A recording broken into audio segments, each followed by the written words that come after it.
The Horde, written by NoOneFromNewEngland. The menace has spread across the galaxy and continues to inexorably do so. The horde of clicking and clacking shells scrape across rocks.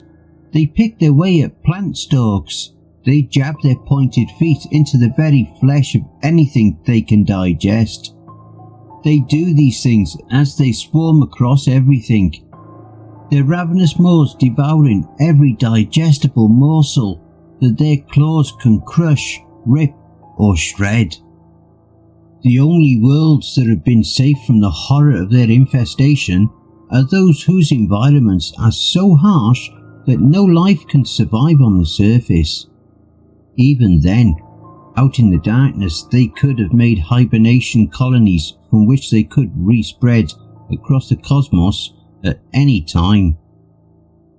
Every star-faring race knows of them, and equally so, fears their reproduction cycles, fears their emergence from a long sleep on the 23rd or the 29th cycle before the adults either hide themselves deep or die, leaving billions of eggs and larvae to grow until the next cycle.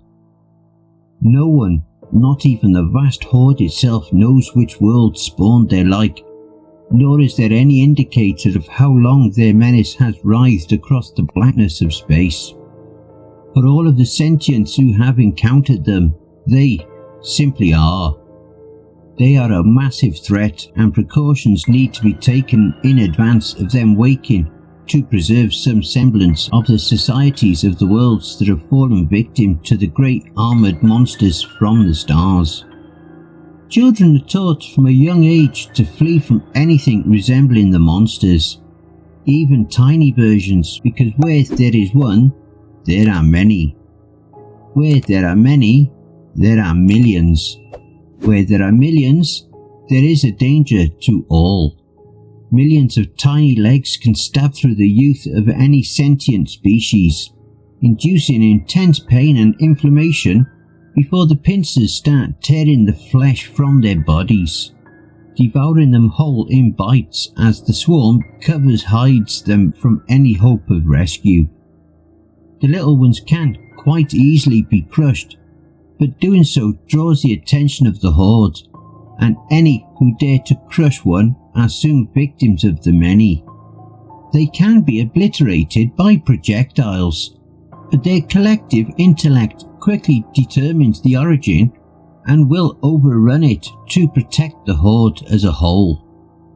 The individual monsters have no sense of self-preservation, but their collective hungers for life eternal, and will eradicate entire worlds to accomplish it, before harvesting the resources to flee to the blackness of eternity for another world.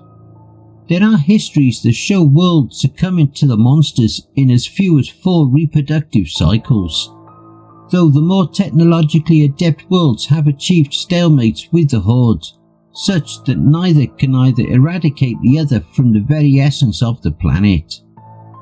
These worlds are the most prepared when the claws sprout from the ground, but they are also the ones that suffer the heaviest during the rampage of gnashing, armour-plated claws. Most worlds succumb after a few hundred years, each cycle of hatchlings draining a bit more of the ecosystem in the growth of the horde. These worlds flee, often taking eggs with them to start the cycle anew on a new planet, ravaging the escapees before any of them even have a chance to establish a new life. The Galactic Council of Sentience has a standing policy of destroying any horde vessels that are encountered in deep space, but the odds of such encounters are extremely low. The GCS also has a policy of expending any effort, including exhausting the fuel supplies of entire fleets, to push any horde ships found entering a system directly into a collision path with the star. The energy needed to create such Delta V is worthwhile, as it has been the only way to protect worlds from an onslaught. The GCS also has a standing policy of leaving worlds with developing sentience alone, and allowing them to develop their own star travel before revealing any secrets of the cosmos to them. Except when such a world is in direct line to be invaded by the Horde. The GCS is one exception to the non-interference clauses for developing worlds is to warn them and save them if possible from a Horde invasion. It was not possible to do anything but report the dire situation around Yellow Star 176J438b. The Horde rock ships were slowly tumbling through space on a collision course with the third planet in the system. The only planet that supported any conventional life forms and one of the 4 bodies in the system that were known to be within range of the Horde's tolerances. Report and wait. The only concern is, do we tell the sentients of the world, who have barely touched the sky around their world, that their end is nigh? Or do we allow them the peace of ignorance until the last moments of their existence? Anthropologists have recommended both courses of action many times in history, all depending on the understanding of the world in question. If it is believed that the news of impending destruction will cause their society to implode and rain a special kind of horror down upon them of their own doing, then it is always determined to let them survive in ignorance until the monsters fall to the world and begin devouring everything. If, however, their development arc indicates that they will band together and find some sort of collective solace in knowing that they are not alone in the cosmos, and that the others chose to warn them of an incoming apocalypse so that they can try to prepare, then the GCS permits contact and warning.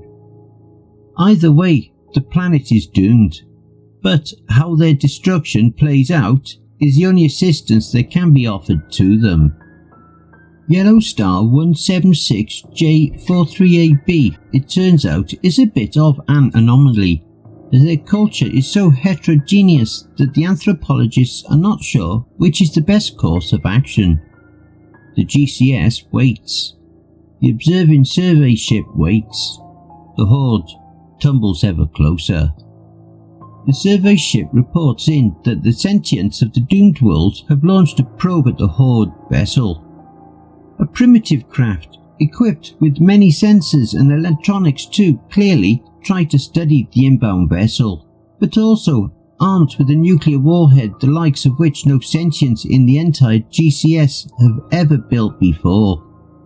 The probe vessel closes range on the Horde ship, 2 silent and soulless entities sliding through the emptiness of space between the worlds of this remote star system.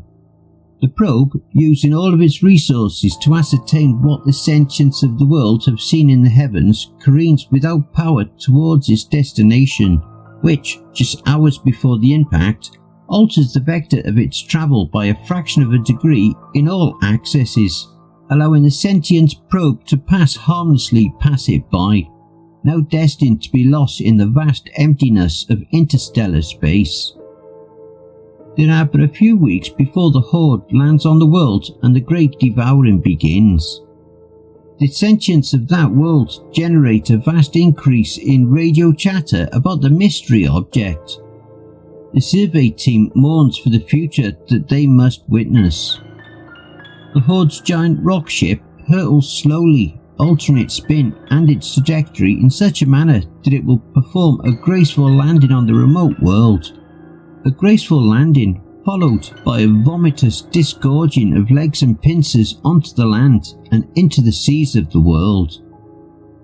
The sentients, aware that the giant rock is under some sort of power and apparently going to land instead of raining destruction on them in one giant collision, gather by the hundreds of thousands to see the unprecedented event in their history. They watch as the rock rolls out of the heavens, shunning fire and smoke and blasting heat in intolerable waves, as it gently sinks halfway into the ground. The trees around it erupt in flames before a vast emission of CO2 extinguishes the fires and the people within range. The corpses simply fall where they suffocated from the wall of gas. The rock cracks open and the monsters emerge. Little ones, the size of the hands of the sentients, emerge in the millions, followed by monstrous beings of various sizes. The tiny critters swarm over the corpses of the dead, shredding their flesh and clothes and devouring them, leaving skeletal remains in their wake. The larger monsters swing their claws out and grab bystanders, crushing them in their great pincers or ripping them in twain, before gorging on them. The sentients retreat. The screaming of the cacophony of panic fills the skies nearby and ripples through the radio waves in the broadcasts of their world. Them aliens are crabs! One specific sentient is seen over and over again in various broadcasts in various frequencies and formats. They are monster crabs from outer space. Well, you know what? We know how to deal with crabs where I come from. And with that, the sentients of the world begin to mobilise. A vast moat of fire was laid and maintained around the landing site so that the crabs could not flee across the land. The sentients brought in vast tanks of water, and to the shock of the anthropology observers, began heating the tanks of water. The sentients using flying machines to grab the largest of the horde and dropping them into the boiling water. They scooped up the little hordelings by the millions and threw them in the water. The horde thrashed and fought, but each individual's death lessened their intellect and their ability to try and outsmart the beings of this world. The sentients, after a short span of weeks, had eradicated all of the active members of the horde on their world. Each and every one was boiled or roasted, and then, to the horrors of the observers, eaten. The sentients of this world, it seems, had many similar forms on their world and found them delicious. The reports to the GCS included this information, and the GCS begged the observers to make contact to learn of this technique. The denizens of this backwater world had just managed to bring hope to trillions of other sentients across the galaxy that perhaps there was a way to fight back against the Horde from the heavens.